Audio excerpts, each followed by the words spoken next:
All right, today we're going to demystify the new digital SAT math test, and we're going way beyond just what the score is. We're talking about what this test is, how it's changed, and what it actually says about how ready you are for what comes next. So let's just jump right in. Look, most of us think of the SAT as just this gatekeeper for getting into college, right? But what if I told you that math score could predict something way more specific? Something that could actually hint at how well you'll do in your first year. So that's really the big question we're tackling. Beyond just getting you through the admissions door, what does that number truly tell you about your chances of success once you're actually in those tough, challenging college courses? This is where it gets super interesting. Check out this powerful statement from a huge research paper. They studied students at 3 different universities to figure out what really predicts success in a class like Intro to Physics. And their conclusion? It's a game changer. They found it's not about demographics anymore. It's all about one thing: preparation. And this wasn't just some guess. The researchers dug into real student data to see what factors genuinely made a difference. They looked at everything: demographics, pre-course quizzes, you name it. And of course, they looked at standardized test scores to see what actually held up under pressure. And this chart just lays it all out crystal clear.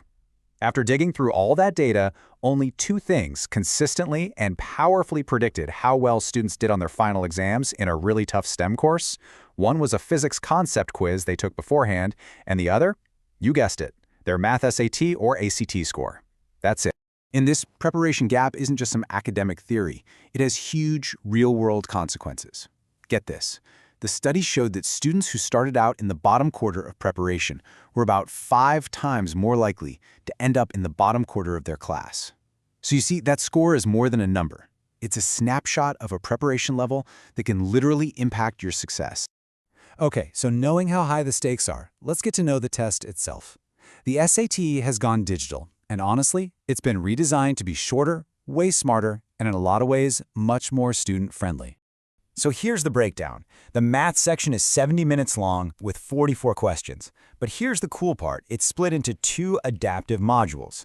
That means how you do on the first section actually changes the difficulty of the second one. This whole adaptive thing is the key to some of the awesome changes we're about to see. And here's the stuff you're really gonna love. First off, the whole test is shorter. Yes, you actually get more time per question.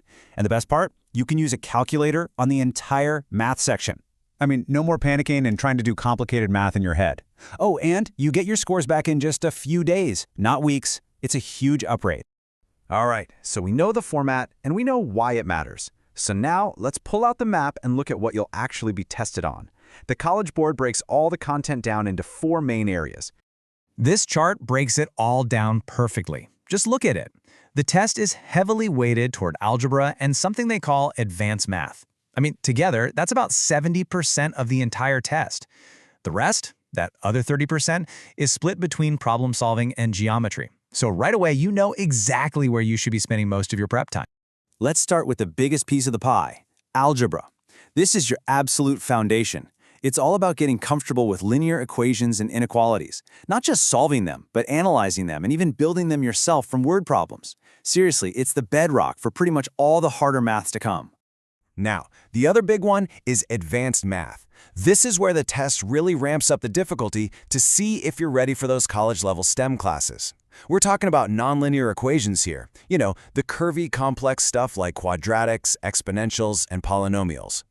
Next on the list is problem solving and data analysis. Think of this as your real-world math section. It's all about quantitative literacy. Can you look at a chart or a table, understand the story it's telling, and use tools like ratios, rates, and percentages to figure things out? And finally, rounding things out, we have geometry and trigonometry. This is where your spatial reasoning gets a workout. It covers everything from finding the area of a circle or the volume of a cone to working with angles, triangles, and of course, our old friend SOHCAHTOA. Okay, let's get practical. To solve all these different types of problems, you're going to need formulas.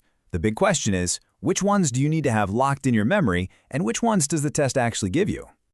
So here's the deal, and this is super important. You get a reference sheet with 12 formulas, but, and this is a big but, they are almost all for geometry. The really critical formulas for algebra and trig, you know, like the slope formula? Yeah, you have got to know those by heart. No excuses. And speaking of formulas you absolutely need to know, let's talk about the king of them all, the quadratic equation. If you run into a polynomial you can't factor easily, this formula is your best friend. It can be a total lifesaver, but of course only if you've actually memorized it.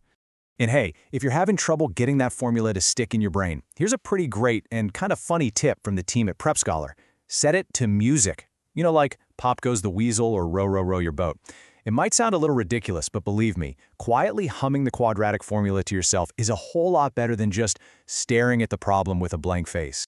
Okay, but here's the most important takeaway of this entire explainer. Knowing all the formulas, knowing all the definitions, that's just step one. That's not the real test. The real challenge of the digital SAT math section is something else entirely.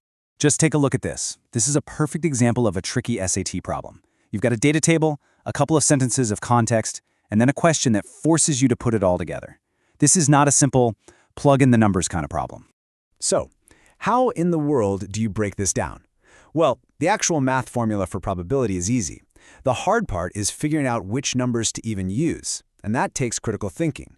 You have to read the questions so carefully to realize they're not asking about all 200 people, just the 164 who recalled at least one dream. Then you can find your smaller group and actually use the formula. And that is the whole ball game right there. See? Knowing the formula for probability, that's the easy part. Takes maybe 2 minutes to memorize. But using it the right way, that took careful reading, it took filtering out the useless info, and it took thinking through multiple steps. That's what the SAT is really testing. So to wrap all this up, I really want you to walk away with this one big idea. The SAT math test, it's not a trivia night for math facts. It's a reasoning test. It's designed to see how well you can think on your feet, how you apply what you know to problems you've never seen before. So the question isn't just, are you prepared? The real question is, how are you preparing?